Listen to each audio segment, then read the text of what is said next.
আসসালামু আলাইকুম। কেমন আছেন সবাই? আলহামদুলিল্লাহ, আমরা কিন্তু ভালো আছি।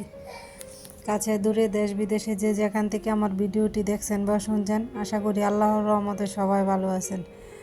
তো বাবার বাড়িতে এসেছি, বোনের বাড়ি, মামার বাড়ি বেড়াইতেছি, বেশ কয়েকদিন হয়ে গেছে।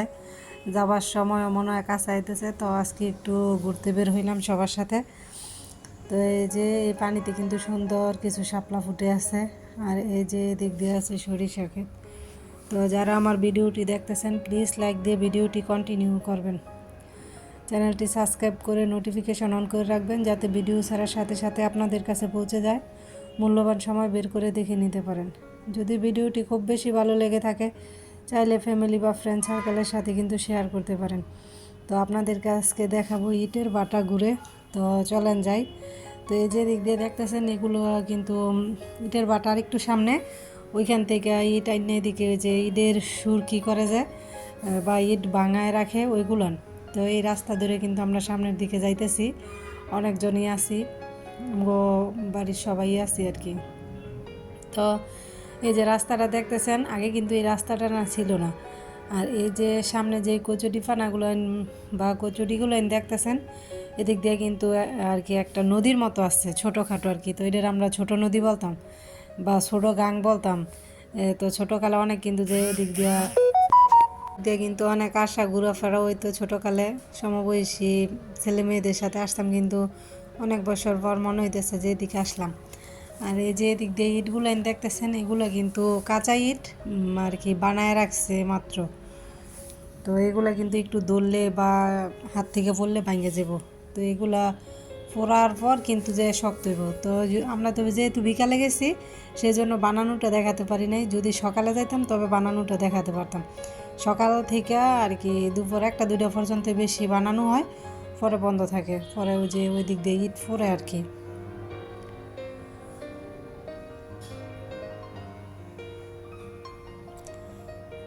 তো এই যে কত সুন্দর সারি সারি করে রেখে দিছে, খুবই সুন্দর লাগে কিন্তু। তো যারা এখন পর্যন্ত আমার ভিডিওতে একটি লাইক দিতে ভুলে গেছেন, প্লিজ লাইক দিয়ে ভিডিওটি কন্টিনিউ করবেন। তো এই যে আমাদের ওইদিকে কিন্তু ইটের বাটা অনেক আছে, অনেক, পুরা চর জোয়ারে কিন্তু ইটের বাটা। তো সাথে কিন্তু একটা সরিষা ক্ষেত ছিল। তো একটু ছবি টবি তুললাম। তো অনেক পুরনো দিনের স্মৃতি, আগের স্মৃতি মনে পড়ে গেছে কিন্তু। তো যখন নাকি যে এই ইটের বাটাগুলো আর কি প্রথম সাজায় করে, ছোট থাকতে কিন্তু সবাই মিলে একসাথে আসতাম, মিলাদ পড়াইতো, মিষ্টি টিষ্টি দিত। তারপর আর কি এই চর জোয়ারে কিন্তু অনেক টমেটো হইতো, কাঁচামরিচ ক্ষেত, ধনিয়া পাতা ক্ষেত থাকতো। তো আমরা বাড়ির থেকে আসতাম, ক্ষেত থেকে টমেটো নিতাম, এরপরে কাঁচামরিচ তো ছিলই। আর এই জিট খোলা কিন্তু মহিলারা, অনেক মহিলারা কাম করে, বিদেশি মহিলারা। তো ওর কাছ থেকে কিন্তু ওই যে লবণ নিয়ে তারপর টমেটোর ভর্তা বানায় খাইতাম। তো খাবার শেষে কে আগে আর কি টমেটোর যে নিচে যে ভর্তার পর যেই জল বা পানিটা থাকে, এটা কে খাইবে, এটা খাওয়ার জন্য কিন্তু কারাকারি হইতো। তো যাওয়ার পর কিন্তু অনেক কিছু মনে পড়ছে। আর এই যে মেশিনটা দেখতেছেন, এই মেশিন দিয়ে কিন্তু মাটি এখন ফেসা হয়, হ্যাঁ, স্মুথ করা হয়। আর আগে কিন্তু এই কাজগুলো গরু দিয়া করা হইতো। গরু ঘুরাইয়া ঘুরাইয়া, 2টা গরু থাকতো, ঘুরাইয়া ঘুরাইয়া ঘুরাইয়া ঘুরাইয়া আর কি গরুর কাদের মধ্যে একটা বাইন্দা তারপর করা হইতো। তো এখন যেহেতু আধুনিক যুগ, ডিজিটাল যুগ, সব কিছুর যন্ত্রপাতি বেরোইছে, এখন আর গরু দিয়া করা হয় না।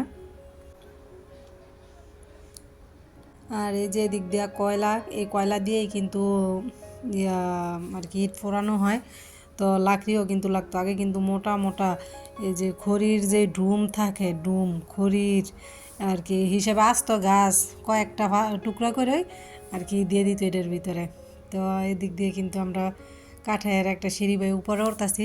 এই যে ওরা যে এদিক দিয়ে ইট পড়তাছে, এটা একটু আপনাদেরকেও দেখায়।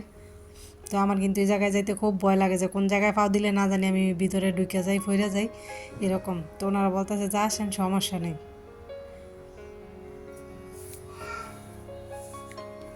তো দূর থেকেই প্রথমে দেখতেছিলাম, পরে বলতেছে যে কাছে এসে দেখেন। তো আমার কিন্তু এটা খুব ভয় করে, কারণ ভিতরে আগুন আর আগুন, আগুন ছাড়া আর কোনো কিছু নাই এটার ভিতরে।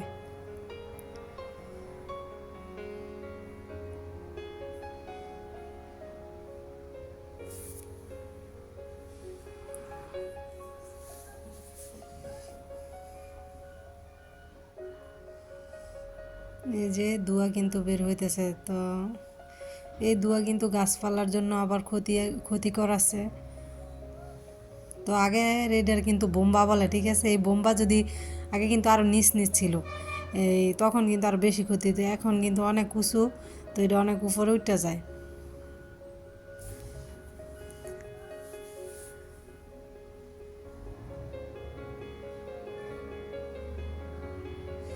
তো যারা আমার চ্যানেলে নতুন, যদি আপনাদের কাছে এরকম ব্লগ ভিডিও ভালো লাগে, চাইলে কিন্তু চ্যানেলটি সাবস্ক্রাইব করে রাখতে পারেন।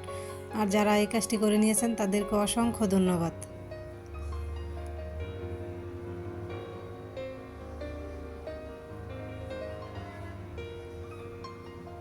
তো এইগুলান কাজ কিন্তু না আমাদের এলাকার লোকজন খুব কম করে।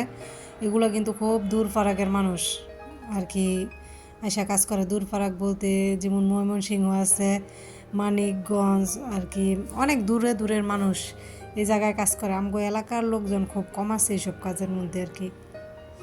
এই যে দেখেন ভিতরে কীরকম আগুন, আগুন আর আগুন। তো ওনারা কিন্তু ডাকনা খুলে খুলে দেখাইতেছে।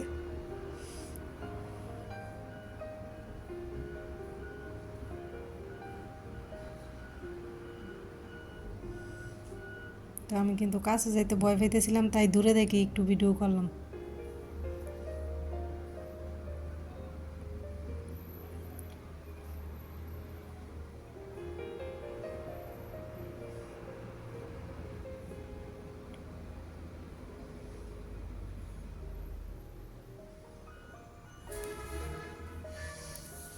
আল্লাহ হাফেজ, সবাই ভালো থাকবেন।